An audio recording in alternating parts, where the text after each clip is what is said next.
Boa noite, igreja. Que bom.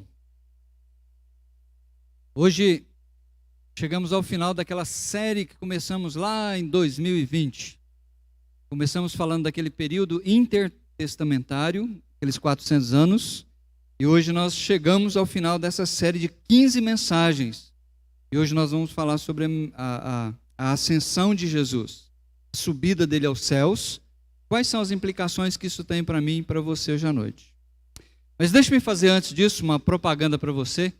Amanhã, no nosso devocional diário, eu não sei se você tenha conseguido acompanhar a leitura ou o áudio, né?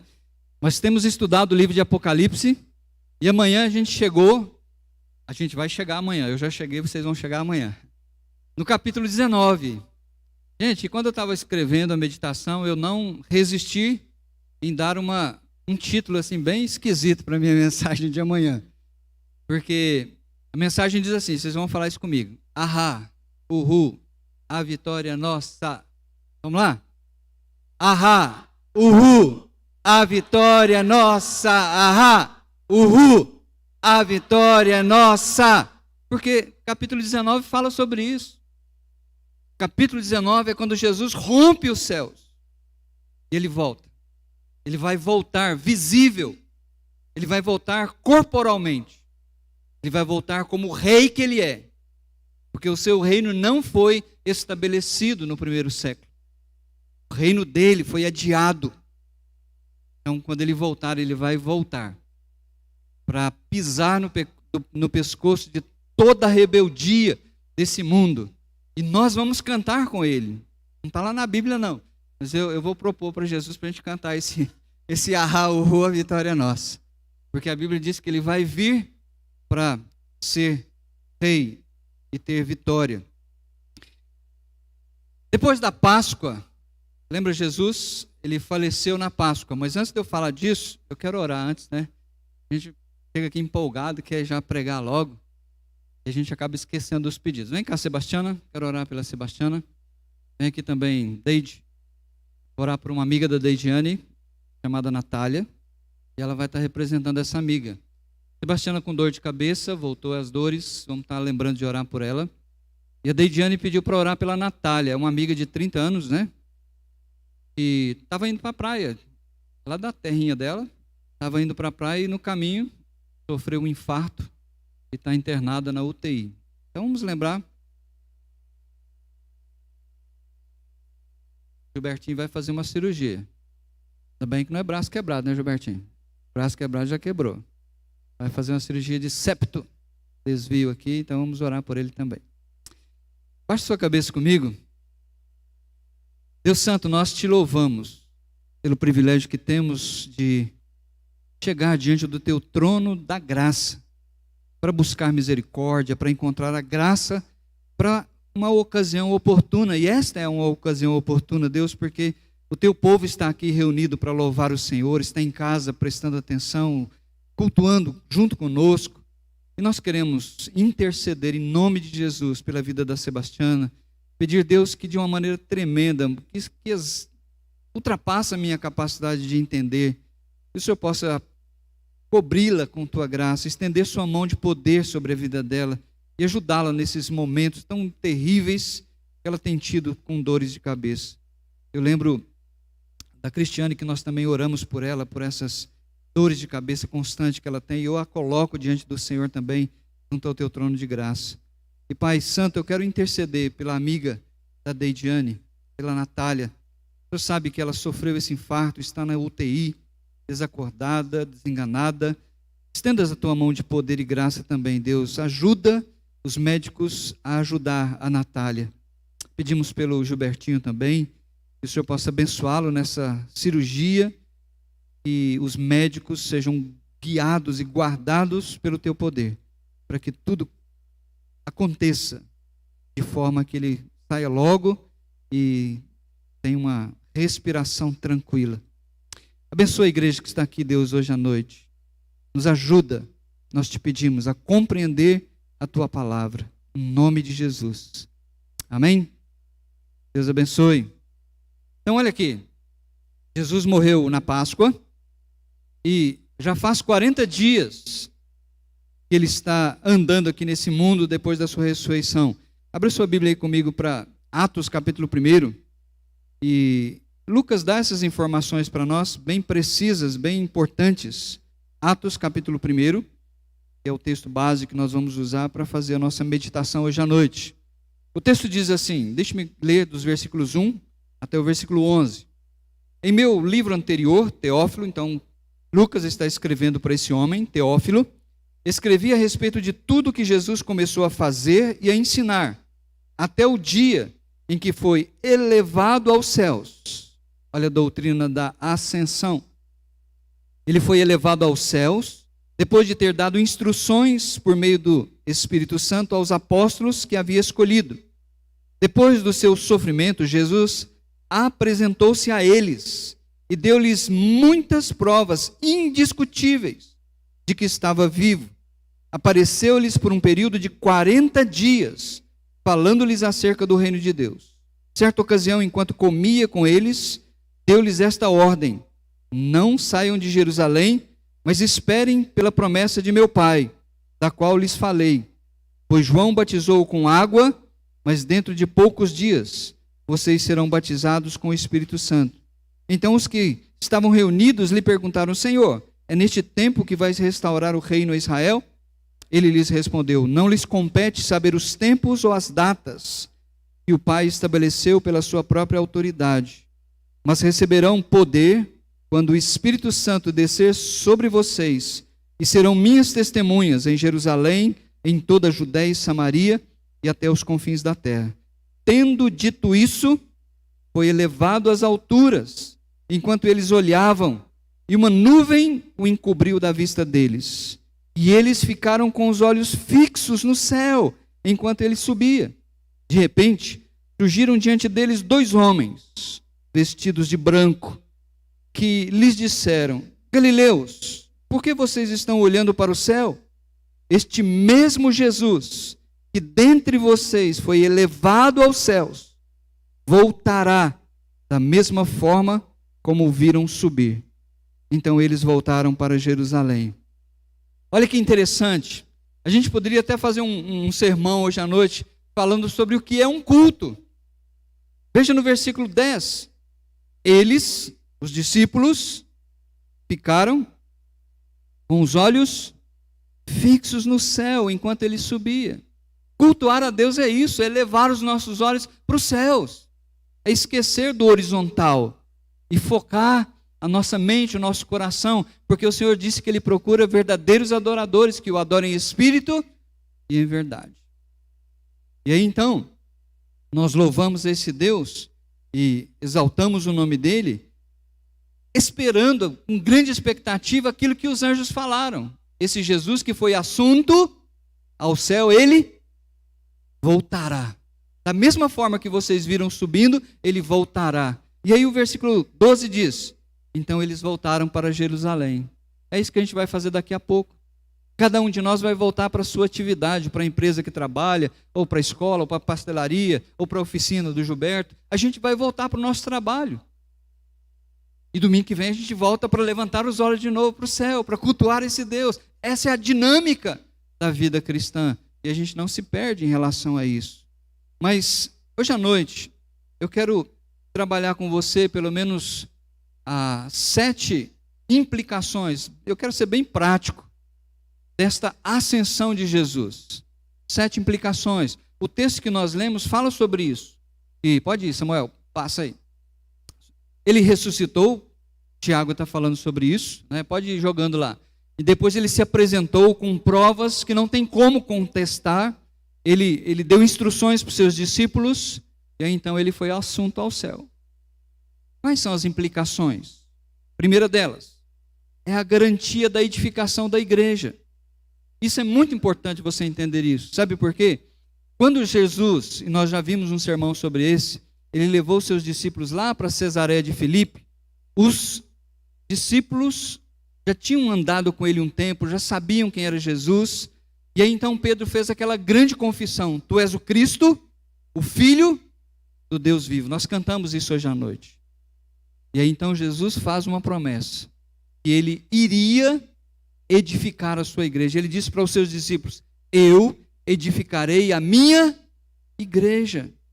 E essa é uma implicação. Hoje, o Senhor Jesus, hoje não, desde que ele foi assunto ao céu, ele está edificando a sua igreja. E isso é muito importante nós entendermos isso, meu querido. Sabe por quê? Deixe-me ler aqui para você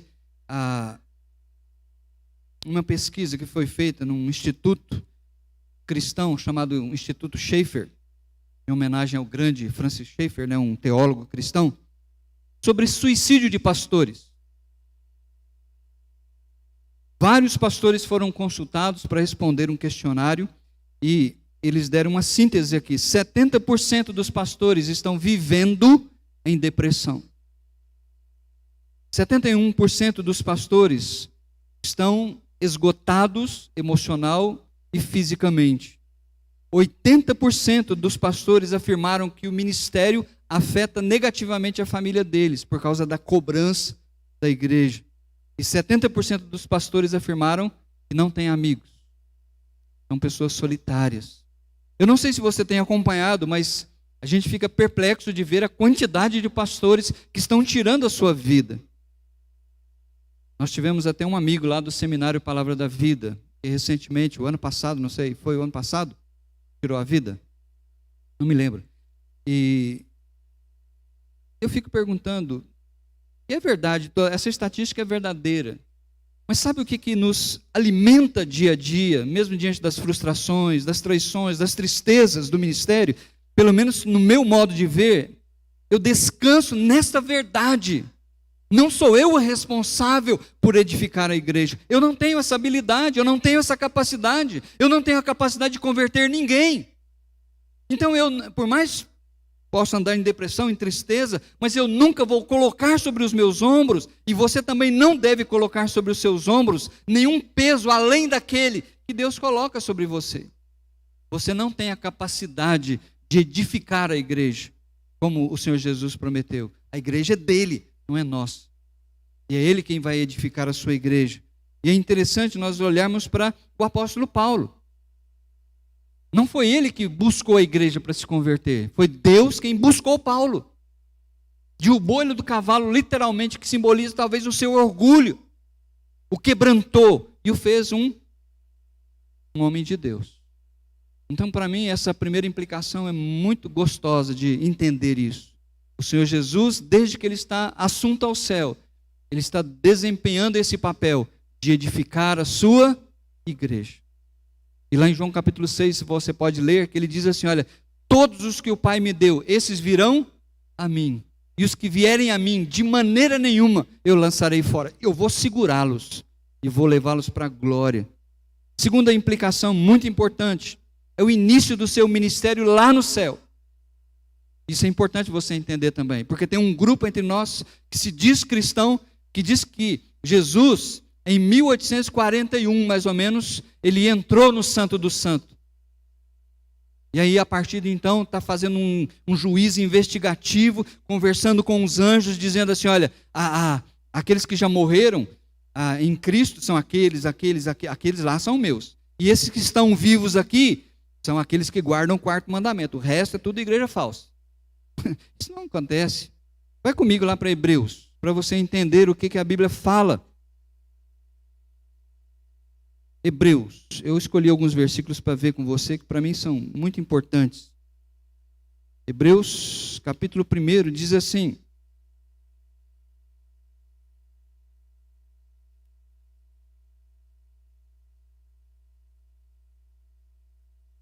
capítulo 1. O escritor começa dizendo, há muito tempo, Deus falou muitas vezes de muitas maneiras aos pais pelos profetas ou aos nossos antepassados. Nos últimos dias ele nos falou por meio do seu Filho, a quem ele constituiu o herdeiro de todas as coisas e por meio de quem fez o universo. O Filho é o resplendor da glória de Deus, é a expressão exata do seu ser, sustentando todas as coisas por meio da sua palavra poderosa. Preste bem atenção. Depois, está falando do Filho, de ter realizado a purificação dos pecados, Isso foi na Páscoa, quando ele entregou sua vida. Assentou-se à direita da majestade nas alturas, tornando-se tão superior aos anjos, quanto o nome que ele herdou é superior ao deles. Então o escritor de Hebreus, lá no primeiro século, está dizendo que Jesus não foi em 1841, não. Lá no primeiro século, Jesus, depois que ele morreu, depois que ele ressuscitou, ele subiu. E desde o primeiro século ele está lá no céu, lá no tabernáculo, no santuário verdadeiro. Aquele santuário que Moisés fez inicialmente, depois Salomão construiu o templo em Jerusalém, é uma cópia do verdadeiro santuário que tem lá no céu. Por isso que quando Deus deu instruções para Moisés construir o tabernáculo, ele diz assim: olha, Moisés, construa de acordo com o modelo que você viu. E esse modelo, essa maquete original, é o santuário celestial lá do céu. Vai algumas páginas para frente comigo. Hebreus, capítulo 8, versículos 5 e 6. Veja lá. Ele está fazendo o contraste dos sacerdotes da velha aliança, do Antigo Testamento, com Jesus, que é o nosso sumo sacerdote. E a partir do versículo 5 ele diz assim, olha, eles, está se referindo aos sacerdotes do Velho Testamento. Estão aí comigo? Hebreus 8, 5. Eles servem num santuário que é cópia e sombra daquele que está nos céus, já que Moisés foi avisado quando estava para construir o tabernáculo. Tenha o cuidado de fazer tudo segundo o modelo que lhe foi mostrado no monte. Agora, porém, o ministério de Jesus, ou o ministério que Jesus recebeu, é superior ao deles, assim como também a aliança da qual ele é mediador, a aliança que nós agora no Novo Testamento temos, é superior à velha aliança, ao Velho Testamento, sendo baseada em promessas superiores. Vai uma página para frente, capítulo 9, versículo 11 diz assim, estão aí comigo? Hebreus 9, 11.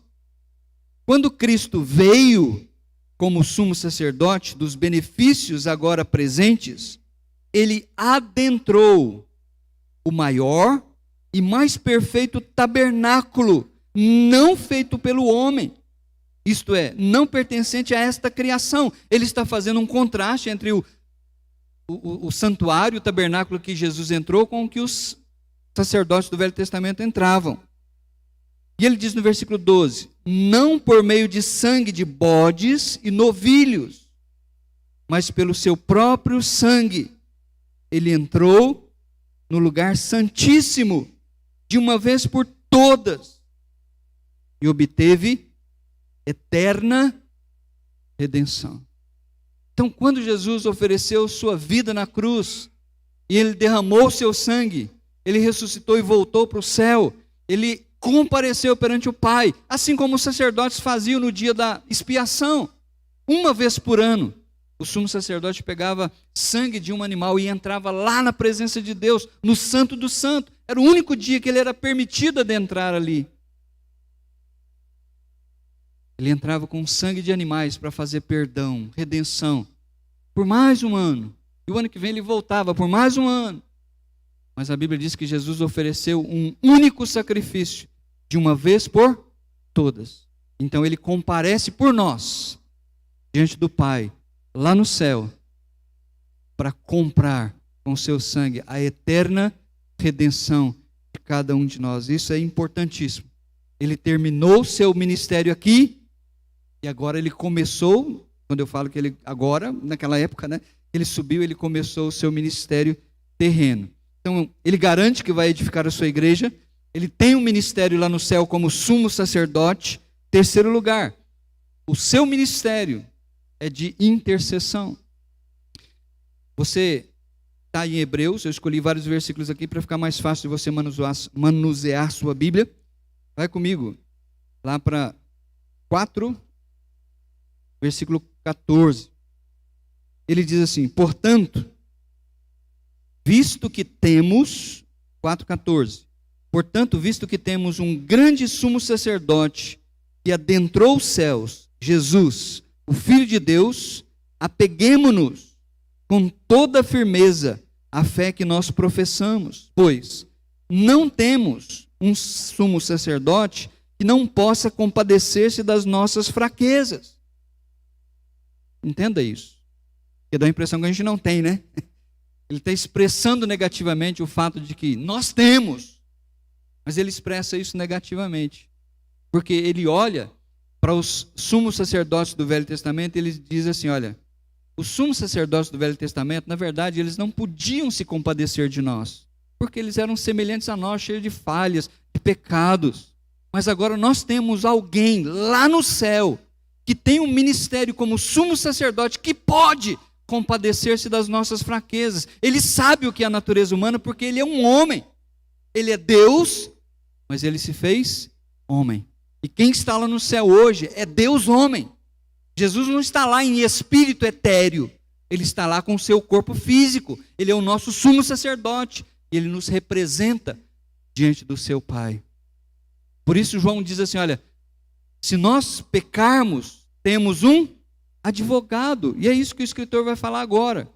Então ele diz assim no 15, pois não temos um sumo sacerdote que não possa compadecer-se das nossas fraquezas, mas sim alguém que, como nós, passou por todo tipo de tentação, porém sem pecado.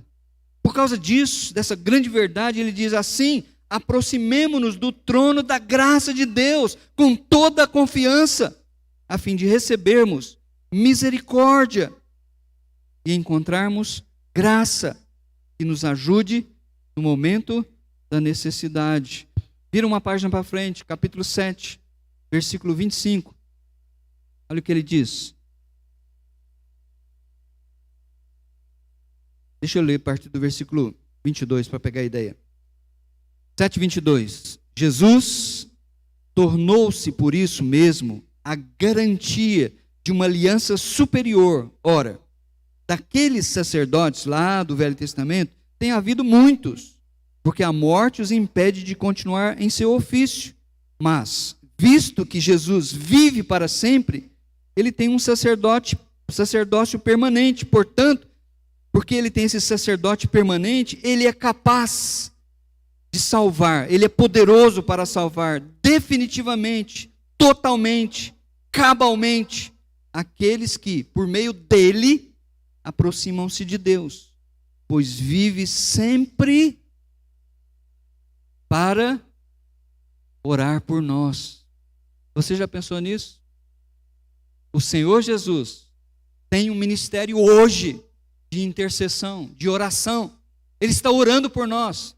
E na lista dele, o seu nome está lá. Sabia, Iglê? Que o seu nome está lá na lista do sumo sacerdote e ele está orando por você?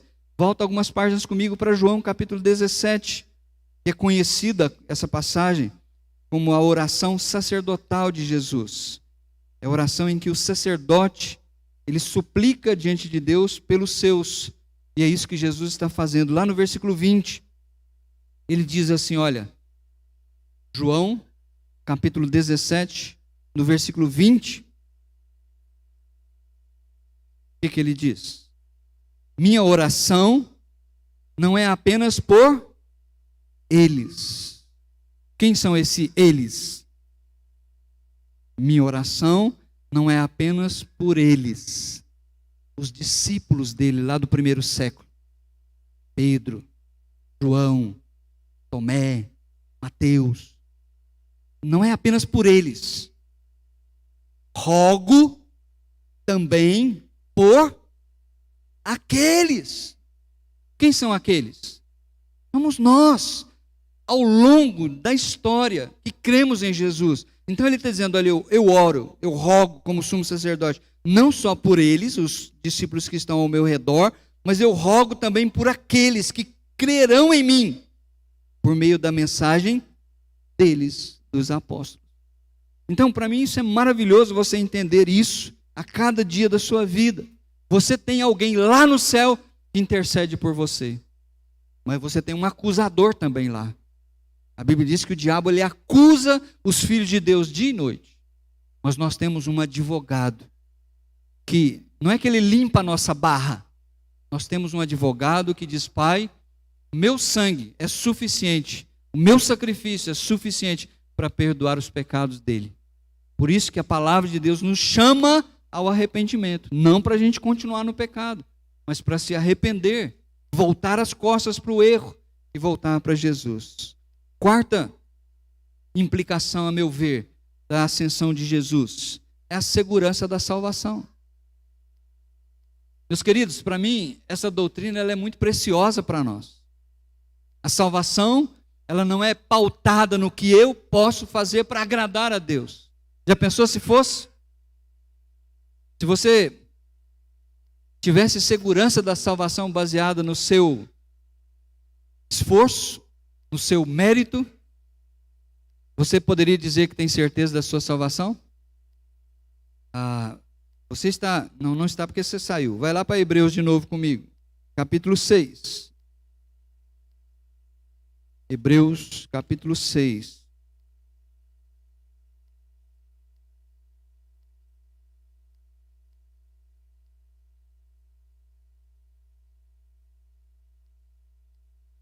Como, no contexto aqui, Abraão, como que Abraão poderia ter convicção de que ele seria um pai, de que ele iria herdar uma terra, de que ele iria ser uma grande nação? Lá no versículo 13 diz assim, olha, quando Deus fez a sua promessa para Abraão, por não haver ninguém superior por quem jurar, jurou por si mesmo, dizendo, esteja certo, Abraão, de que o abençoarei e farei numerosos os seus descendentes. E foi assim, depois de esperar pacientemente, Abraão alcançou a promessa. Os homens juram por alguém superior a si mesmos, e o juramento confirma o que foi dito, pondo fim a toda discussão, querendo mostrar de forma bem clara a natureza imutável do seu propósito para com os herdeiros da promessa. Deus o confirmou com juramento, para que, por meio de duas coisas imutáveis, nas quais é impossível que Deus minta, sejamos firmemente encorajados, nós que nos refugiamos nele para tomar posse da esperança a nós proposta. Temos esta esperança como âncora da alma, firme e segura, a qual adentra o santuário interior por trás do véu, onde Jesus, que nos precedeu, entrou em nosso lugar, tornando-se sumo sacerdote para sempre, segundo a ordem de Melquisedeque. Quais são essas duas coisas que o autor está dizendo? Que, olha, por meio de duas coisas imutáveis, que é impossível que Deus minta, nós sejamos encorajados. O que deve nos encorajar diante da promessa de salvação de Deus? Primeiro, a sua promessa. Deus não é homem para mentir. Ele prometeu, quem crer em Jesus terá a vida eterna. Então essa grande verdade tem que nos encorajar. Em segundo lugar, o seu juramento. Ele fez um juramento de que ele iria cumprir a sua promessa. Então ele usa uma figura de um barco que lança sua âncora no mar, e o barco então está seguro diante das ondas e diante do vento. Então, quando eu olho para essa segurança de salvação, essa implicação da ascensão de Jesus, eu chamo a sua atenção para isso. Nós cremos que Deus, o Senhor Jesus, está à direita de Deus, o Pai, lá no céu. Ele é o nosso sumo sacerdote. Ele vela pelos seus, e ele os tem nas suas mãos. E ele não vai deixar ninguém no mar revolto da vida ser perdido, porque a nossa alma, como diz o versículo 19, está ancorada, firme e segura nessa promessa que Deus fez para cada um de nós. Terceiro, quarto, quinto lugar, uma outra implicação muito importante da subida de Jesus para o céu é o envio do seu Santo Espírito. Na sexta-feira no HD, o Almir estava falando da sua dificuldade de perdoar a esposa. E de maneira geral, a dificuldade da gente perdoar um ao outro. Talvez você não tenha dificuldade de perdoar. Eu tomei a palavra e eu disse, Almiro, Perdoar não é uma coisa difícil para o cristão. Ele regalou os olhos para mim assim. O que eu falei, Ademar? Perdoar é uma coisa impossível. Você acha que você tem dificuldade para perdoar?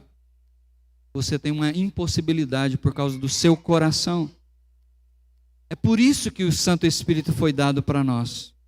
O Santo Espírito foi dado para nós, ele habita em nós para nos capacitar, para nos dar poder para realizar a vontade de Deus. É por isso que a gente perdoa.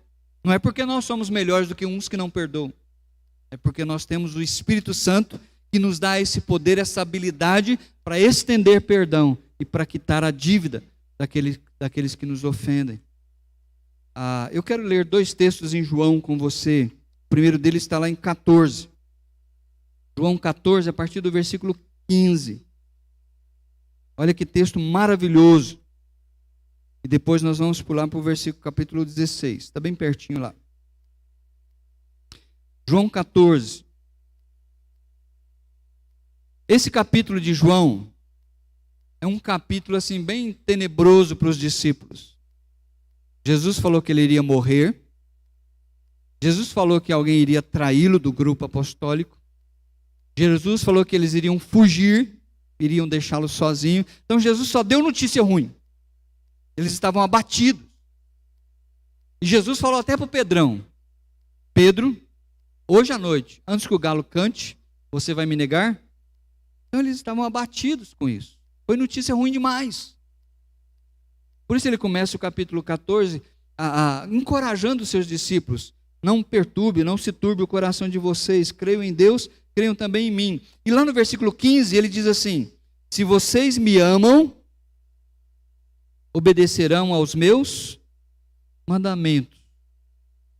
E os discípulos devem ter ficado mais tristes ainda, porque não é fácil, é impossível obedecer os mandamentos de Deus.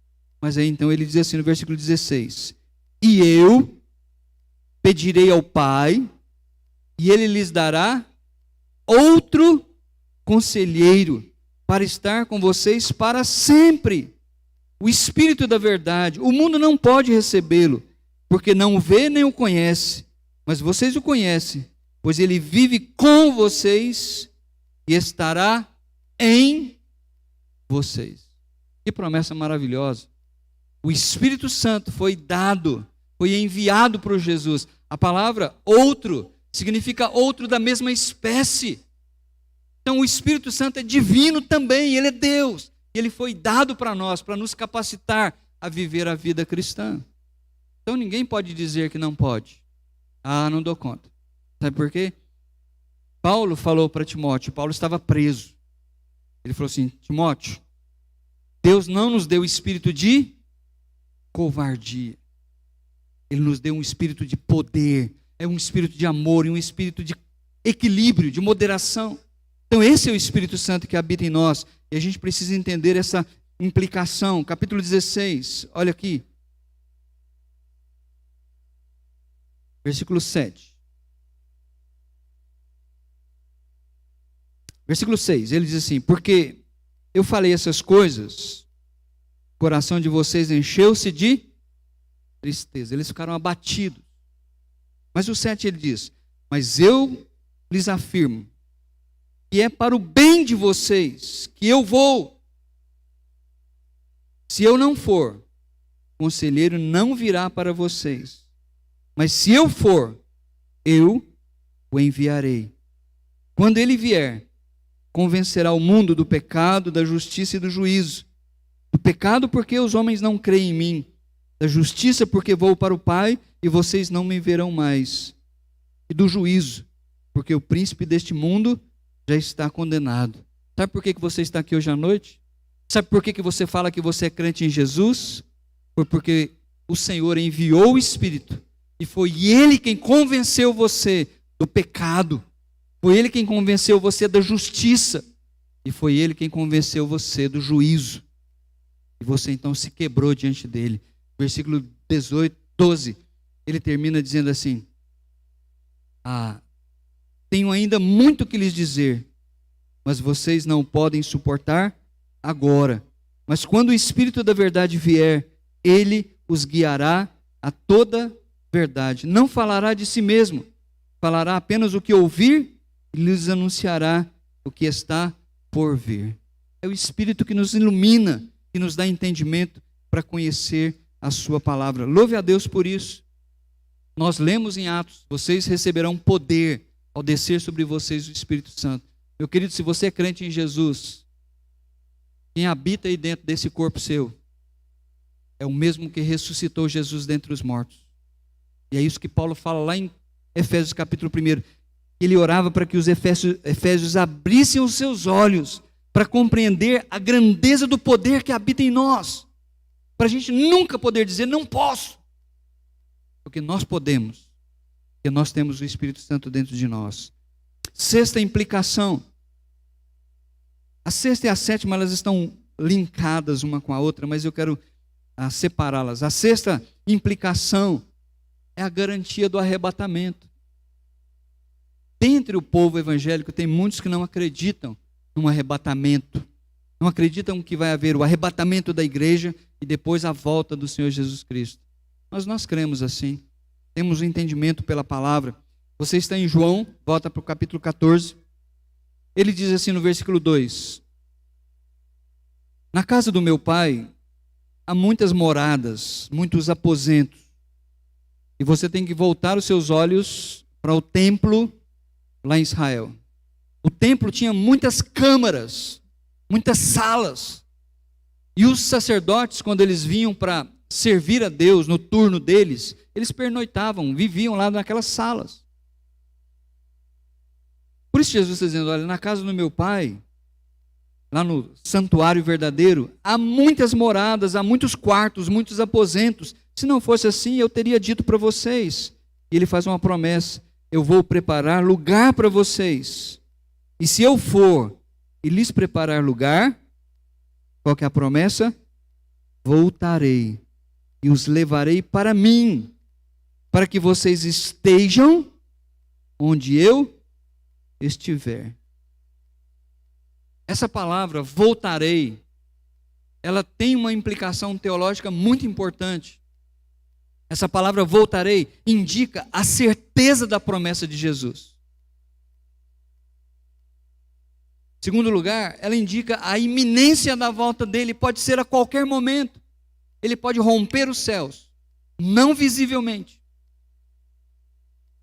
Vai algumas páginas para frente. 1 Tessalonicenses, nós temos melhor explicado essa ideia do arrebatamento da igreja. 1 Tessalonicenses capítulo 4, a partir do 13 até o 18. O apóstolo Paulo, ele escreve para esta igreja em Tessalônica para corrigir algumas ideias erradas.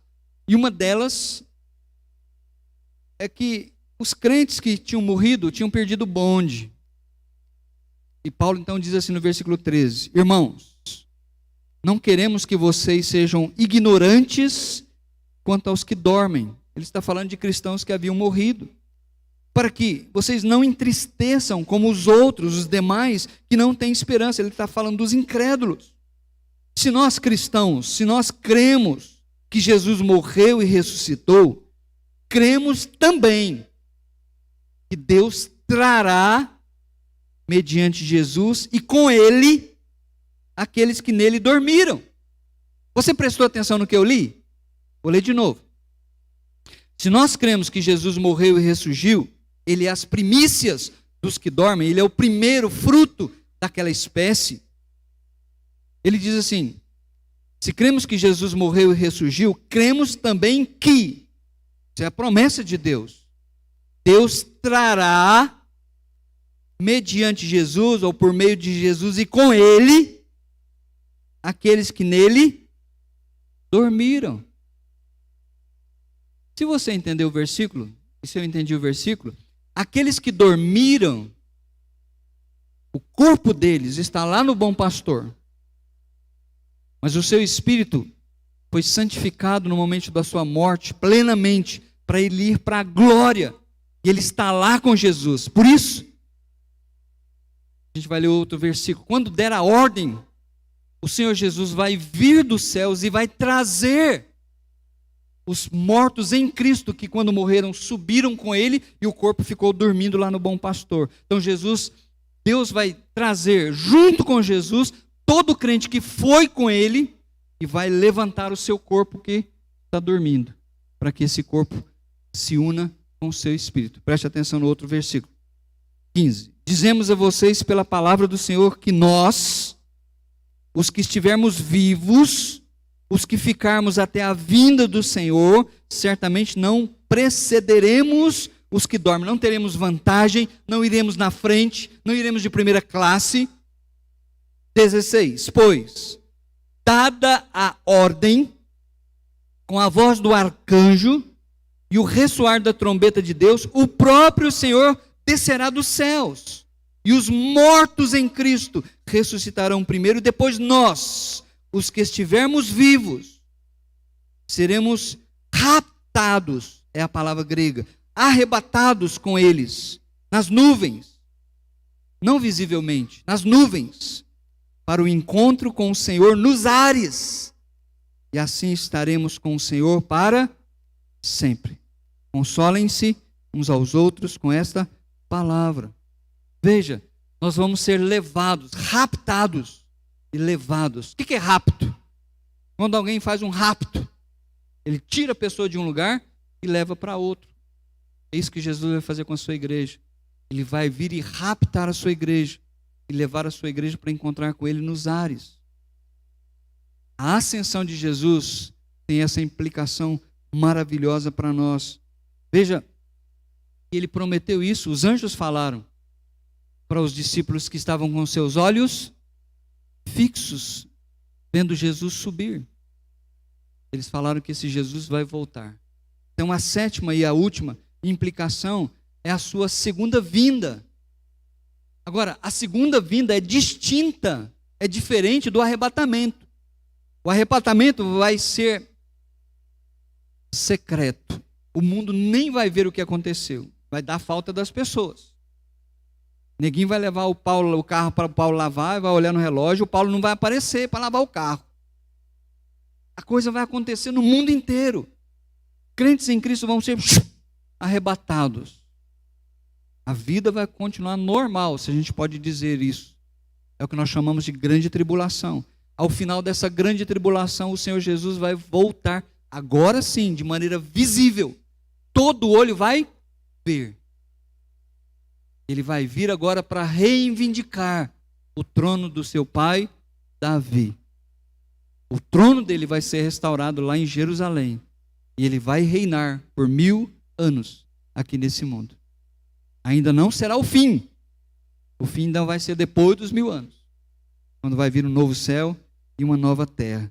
Mas deixe-me ler só mais 2 textos com você rapidinho. Primeiro, 24 de Mateus. Mateus 24, faltam algumas páginas para trás. Olha o que o Senhor Jesus falou. Mateus 24.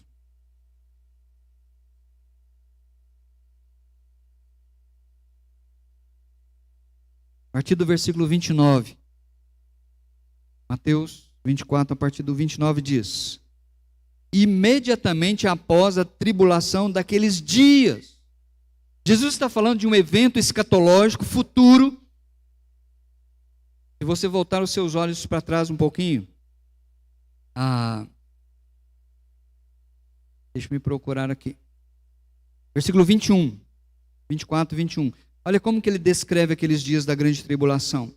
Ele diz: porque haverá então grande tribulação como nunca houve desde o princípio do mundo até agora e nem jamais haverá. Depois que a igreja for arrebatada, período de 7 anos que esse mundo vai conhecer é inigualável. É um momento sombrio de grande tristeza para esse mundo, porque Deus vai derramar toda a sua ira, o seu julgamento contra a rebeldia. Nós já temos visto as pessoas falarem de um afunilamento, e nós acreditamos que sim, o tempo está afunilando. Então, o 29 ele diz: então imediatamente, logo depois da tribulação daqueles dias, o sol escurecerá, a lua não dará a sua luz, as estrelas cairão do céu e os poderes celestes serão abalados. Então aparecerá no céu o sinal do Filho do Homem, e todas as nações da terra se lamentarão e verão o Filho do Homem vindo nas nuvens do céu com poder e grande glória. Nós cremos nessa segunda vinda. Apocalipse 19 fala sobre esta vinda do Senhor Jesus. Uhul! Ah, a vitória é nossa. Nós estaremos com Jesus. Com corpos perfeitos e glorificados, nós voltaremos para vê-lo pisar na cabeça do anticristo, do falso profeta, e prender Satanás por 1000 anos. E vai estabelecer o seu reino milenar, como ele prometeu, como os profetas prometeram. Meus queridos, então hoje nós terminamos essa série de estudos. Eu não sei se vai dar para ler, mas dá. Ali estão todos os estudos que nós fizemos. Começamos lá atrás, período de silêncio em que Deus não revelou a sua vontade, ele só fez uma promessa, depois o precursor foi anunciado, depois o nascimento de Jesus, a infância de Jesus, depois o primeiro sermão de Jesus, seus ensinos por parábolas, depois tantas coisas aconteceram, os seus milagres, a transfiguração, ele mostrou que ele é o Rei da glória. Nós vimos a sua entrada triunfal em Jerusalém, dizendo: eu sou o Messias. Ele foi rejeitado, ele foi morto, ele ressuscitou dentre os mortos. E ele subiu. Oh, alegria! Está lá hoje, à direita de Deus Pai Todo-Poderoso. Atos 1:11, é o último versículo, diz o seguinte: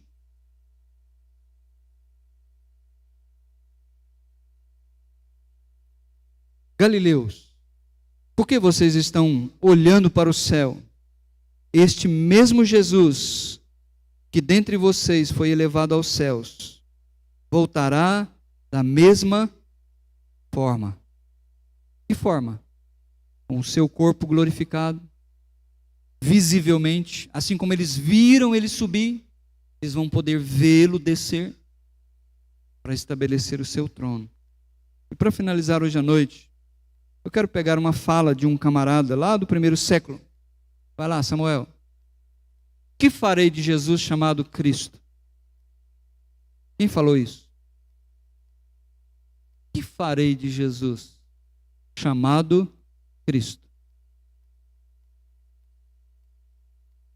Essa expressão é uma expressão muito importante para nós hoje à noite. A única coisa que eu posso fazer é instruir vocês na verdade. Nós estudamos a teologia bíblica acerca do Senhor Jesus, o Filho de Deus, o Messias prometido. Eu paro por aqui. Eu não posso fazer nada além disso. Quem falou isso foi Pilatos.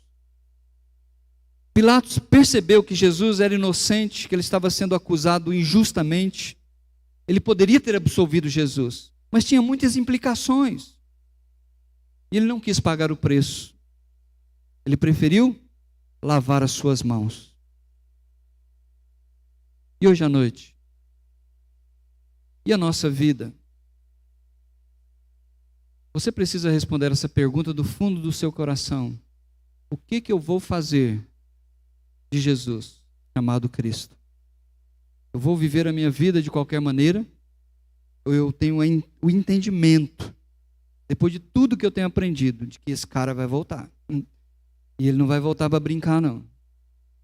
Ele vai voltar. A Bíblia diz que todo olho verá, até aqueles que o mataram. Vai ser um momento ímpar e singular, em que ele vai romper a eternidade e entrar nesse mundo de novo. E a Bíblia diz assim: as pessoas vão se lamentar. As pessoas vão se lamentar, porque então ele vai fazer a separação. E a ilustração que Jesus deu em Mateus 25 é a de um pastor que separa as ovelhas dos cabritos. E ele vai dizer aos que estão à sua direita, para as suas ovelhas: vinde benditos do meu Pai, para tomar posse do reino que foi preparado para vocês. E ele vai dizer para os cabritos que estão à sua esquerda: apartai-vos de mim, malditos, para o fogo eterno, que foi preparado para o diabo. E ali haverá choro e ranger de dentes. Que farei de Jesus, chamado Cristo? Baixe a sua cabeça.